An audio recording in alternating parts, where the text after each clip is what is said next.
Hey, I'm Scotty and I'm the pastor here at Alliance Bible Church in Hillsboro, Oregon. We have just finished a week of 24/7 prayer, so 160 hours of people crying out to God on behalf of the city. And when you make a commitment like that, it transforms people. It transforms us individually, it transforms us as a church, and it has a marked impact in the community around us. So here's some of the stories from people in our church as they encountered God in our prayer room. And it was probably one of the most peaceful. I felt like I didn't have any obligations, which is great because I have such a busy life.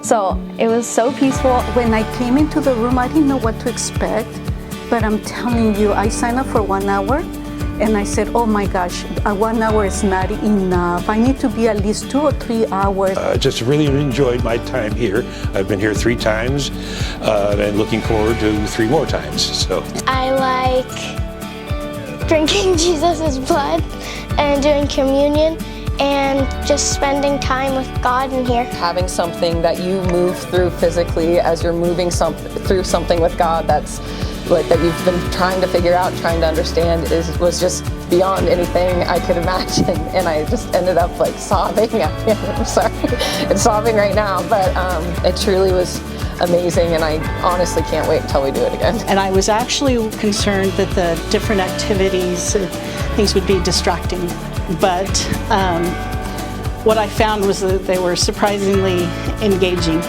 You write down your sins, you put it in the shredder, and I just felt just like that weight come off, this confession of sin. And I did communion over here, and I have some friends I prayed for, and it was just really just restful, spirit-filled. I don't know, I just don't think about prayer being as interactive as it is in here. I'd never been in a room like this before, and so I spent 3 different sessions because the first one wasn't enough. I actually wrote stuff on it. God, you are the best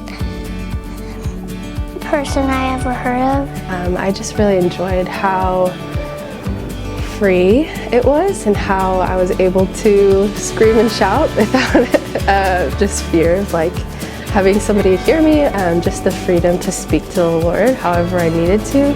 And then with the kids, it was just fun to kind of see things through their eyes and introduce them a bit more. They've done it a bit, but to communion and to praying for people for salvation and just some of the artwork and different things, and just seeing them get really excited about it and wanting to come back in. You know, he showed me that I had a lot of sins that I was holding on to, and I needed to kind of confess that to him and be honest and just have him forgive me for those sins and wash that away and kind of started a clean slate. It's great to see people coming out of the room as you're coming in, and to also pass the baton on to others and just be able to share that kind of moment of connection of yeah, I'm a watchman. I'm on guard, and I'm passing the baton to you. I'm passing the torch, and it's your turn to take it over.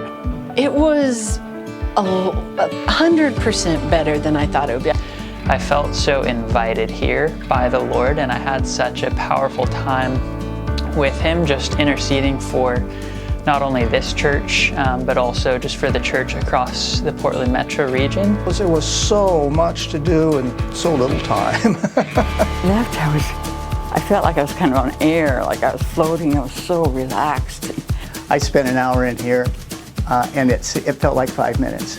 Young and old, new members, old members, spiritually mature, non-believers, kids, adults, all here, experiencing unity as we pursue the same thing together. So I think that's the thing that I love the most, is the unity and diversity that a place like this brings. It was really fun.